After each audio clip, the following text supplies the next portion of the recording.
katulad ng LTO, LGFRP, local government, etc. Ang importante, ang matingkad po doon, hindi sila magkaintindihan. May kanya-kanya sila uri ng kalakaran.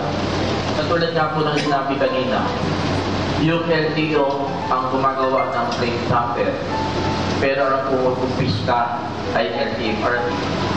Ang layo, mismo sila hindi magkaintindihan, kaya nga po yung tanong nyo kanina, ay pareho naman kayong under ng DOPC, pero hindi tayo nagkakaintindihan. Ngayon, ang tinatamaan doon, yung party pa rin yung taong bayan at yung mga may sasakyan. At yun po yung isa sa ano. Ngayon, halimbawa po natin ay implement natin yan. Hihingi tayo, yun lamang po na yung lamang pong loss rate magpapagawa ka. Pinaabot na ng taon bago may pagawa. Paano natin magagawa yung bagong sistema na magagawa natin kaagad kahit pa sa loob ng 5 taon siguro, hindi pa natin mabibigyan lahat ng free number.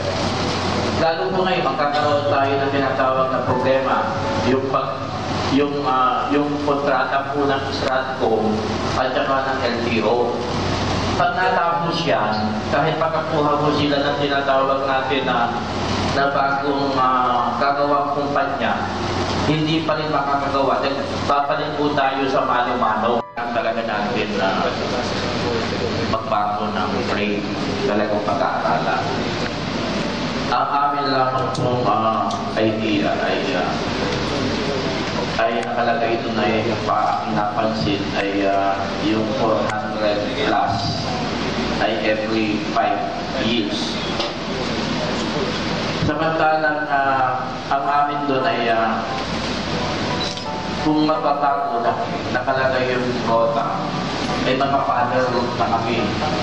Pangalawa ay meron na rin tinatawag namin pinagbayaran na kami ng mga claim. Pwede naman baguhin na lamang yun at hindi na kami magbabayad ng every 5 years. Doon talagang luma na yung aming original na claim. At pangalawa, ang pangatlo doon ay yung sinasabi procedure na kasi sa Maynila, ang tinitingnan lamang doon yung mga out of line, colorum, etc. Yung security na kung saan talaga tumatakbo ay doon na lamang siya tatakbo dahil makikita yung plate. Alam naman natin na doon nagsimula yan sa Maynila. Ang aming pinaka-idea doon ay anong seguridad na hindi pa pwede rin yun. Yung seguridad lamang ay yung plate. At saka ngayon ay kung talagang project ng ating government yung ganong proseso, dapat libre na lang eh. Hindi na kailangan magbayad. Kasi nagbibigay naman ng government katulad ng tawid pasada na milyones ang halaga. Hindi ko talagang magkaroon ng bagong plate. Doon na lamang kunin kasi tuloy-tuloy na yung gastusin ng ating transport group. Ang pinakatawan lang naman natin dito, yung public utilities, yung private, medyo may representative naman para sa private. Yung po yung dahil yung sa party ng mga public utilities, napakarami na ng mga ginagastos. Yung producer tax, yung tinatawag natin na iba, yung mga bayarin na tumaas ng services ng ating pamahalaan, yung manantigil na pagtaas ng presyo ng langis at yung mga iba pa ng mga problema. Kaya dito para sa amin sa ACTO ay hindi masama ang magbago ng plate kung ikakaganda tungkol sa pag-aaral.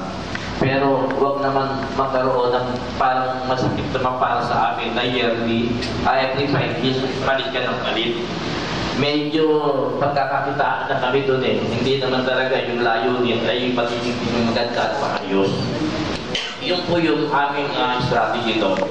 Kung magagawa ng government na gumawa ng isang program na halimbawa natin ay hindi ganun kalaki at hindi naman habang every 5 years ay papalitan natin, ay hindi dapat ganun yung concept. Kaya kami ay sa hanay ng transport sa akto ay medyo kailangan lalo pang mapag-aralan.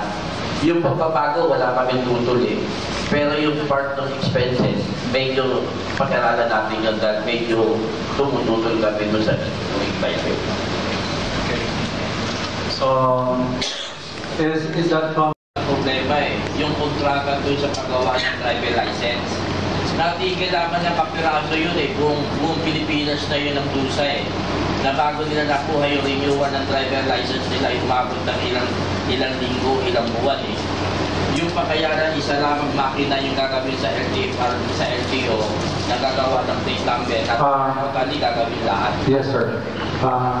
Ang public consultation ba dito sa mga gustong implement ng LTO natin na bagong mga plaka? LTO para may provide ka agad. Yan ganyang karami ng mga bibigyan ng plate. At sa nakikita natin ay parang isang negosyo na naman to at nakakatakot ay katulad ng nangyari doon sa driver license na halimbawa natin yung binayaran ay 3 months at 3 years pero ang hangganan lamang pagdating ng 6 months ay wala na yung picture ng driver license na mayari.